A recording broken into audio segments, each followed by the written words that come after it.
Hello everyone on YouTube. How you folks doing? Glad you were able to make it. Glad you're watching. I'm David Galata of David Galata Book Dreamer.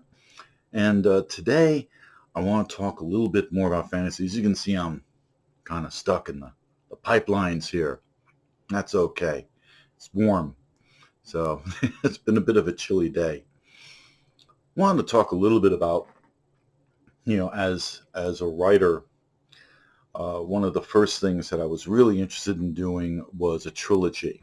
And I hadn't actually intended it to be a trilogy.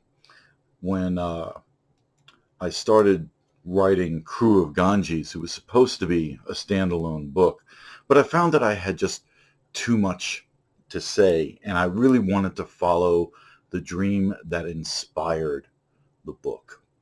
And so I ended up creating a trilogy out of the storyline, and that seemed to work well.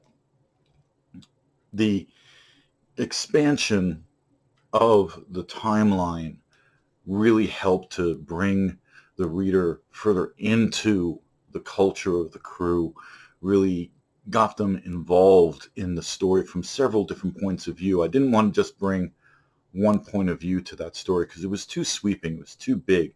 The ship itself is really huge, and I really wanted to feature that and show all the different environments and how each area was being affected by what was happening in the book. So yeah, that ended up being a trilogy.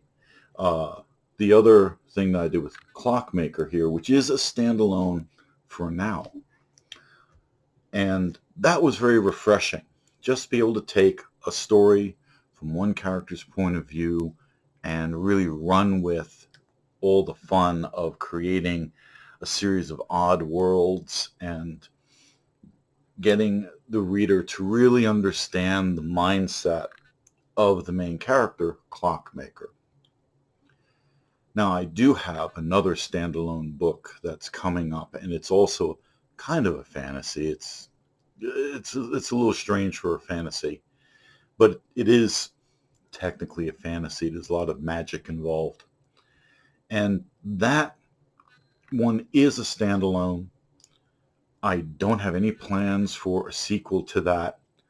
Clockmaker kind of lent itself to the idea of a sequel, and I'm beginning to work on that right now. Actually started the first draft, which is exciting. But I had not originally intended for that to happen. In this case, in the case of the new one, it really is a complete story. From beginning to end, it's done. It's a complete story, and I don't have anything more to say about that particular world that I've created there. And I want to experiment more with singular books. So while it is true that I have started a new science fiction trilogy, again, in the great ship Ganges, I am also working on ideas for standalone novels, both science fiction and fantasy. Now, I do lean towards science fiction. I really do. It's one of the things that I love. I love science fiction. I find it very refreshing. I find it very comforting, and I find it very thought-provoking. So for me, science fiction is my meat and potatoes. I like my science fiction. Fantasy, I appreciate fantasy, but for me, it's got to have unique qualities. It's got to be something a little different. There's so many that seem to spin the same wheels over and over and over again when it comes to fantasy. So when there is a fantasy that's very unusual, I stand up and take notice. So when I'm writing fantasy, I want to make sure it's unusual. I want to make sure that it's not, uh, elves and orcs and dwarves, though I have nothing against those things. I really don't. I am a big fan of Tolkien's work. However, I have seen so many derivatives of Tolkien's work that I'm like, enough, enough. Can we look at something else? Can we look at things from a different point of view? One of the authors that I really enjoy is Michael Moorcock, and his fantasies are unusual. His work is brooding. It's very got a real dark element to it. It also has some crazy chaos going on in there. And if you know his work, yeah, a lot of chaos there. And I appreciate a lot of the unique things that he brought to fantasy. Many times we look at fiction and what we're really focusing on is the window dressing. To me, if all the book is window dressing, that makes it a very shallow work, and I don't really appreciate those. If the author is actually saying something that's thought-provoking, if there's an undertone behind it all that makes me think and makes me wonder, then okay, there's some real depth to the work, and that's something I try to bring in Clockmaker and in the new one coming up. We'll be releasing those titles soon, just not quite yet. I've just finished, and this is very exciting to me, just finished the final editing phase of both the books that are coming out. I have 2 books coming out in November. 2 new novels, 1 science fiction, the beginning of a new trilogy, and 1 fantasy that's a standalone book. Those are both coming out very shortly. So I'm working on the covers at the moment and doing the final read-throughs, and those are vital. When you're editing, you're focusing on certain things. You're not necessarily focusing on how the story flows. And while that has been done in previous edits, by the time you're done with all the other edits, you got to make sure you got to read it again. You got to do the extra work. Now, there's always going to be errors in books. I have seen books produced by Tor and Orbit and Simon & Schuster and Penguin that have missing words, wrong words, even misspelled words. I wonder why. These large companies have teams of editors who are supposedly proofreading and going through the work and doing what they can to make it a clean manuscript. Yet I find errors anyway. Anytime you write more than 80,000 words, there's going to be at least 1 error in there. If you're writing 200,000 words, now there's going to be a couple of errors here and there. As long as it's not too much, you can get through it. I think I had mentioned before that a very dear friend of mine had just read the 8th edition of Dune, and she found errors. She found a wrong word, and she was like, wow, can you believe this? They left this in there. And that's after 8 editions, and each edition is supposed to have teams of editors going through it again. What happened? What happened to this? It's a little strange, but it does happen. Missing words are the bane of everyone's existence because your mind fills in the blank, so you may not catch it right away.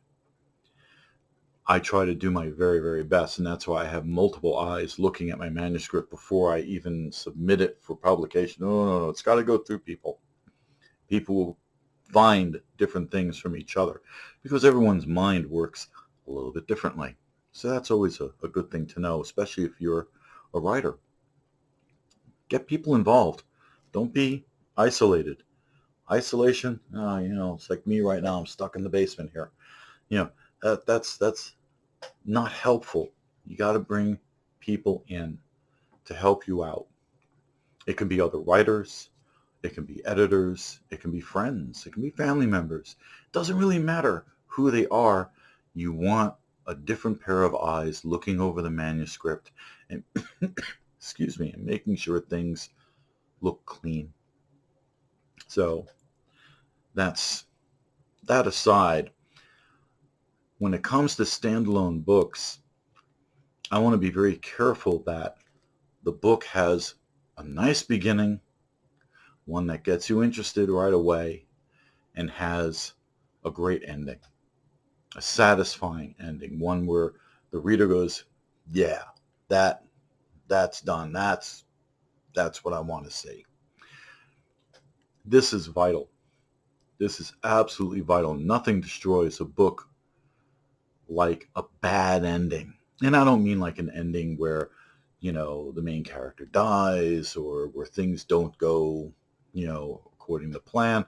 That's fine. That's all fine. As long as it's written well and as long as the reader gets satisfaction from the ending. It can be a negative ending and still be a satisfying book.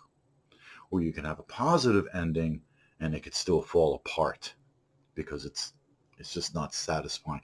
Having a satisfying ending is very important. So especially with the standalone books, you have to have that. With a trilogy, there's a little more wiggle room because the story is continuing. You have to find a good place to end the first book, a good place to end the second book, and then that third book has to have a wonderful ending.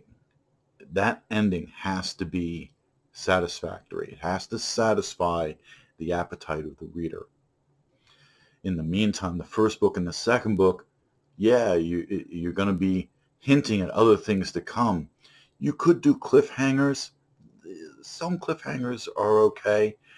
I like to give a little bit of a peek into what's coming up, especially in the last chapter of the first or second book of a trilogy. I like to give just a peek of what's coming up ahead so that the reader is looking forward to the next book, even though, we went through the story. Crew of Ganges does go through the story as described in the back of the book. Lovely little synopsis here on the back. You should be able to look at that synopsis. Okay, this is what the book's about. And then even the first book of a trilogy should be able to flesh that out and bring to a conclusion the synopsis on the back. Same with the second book.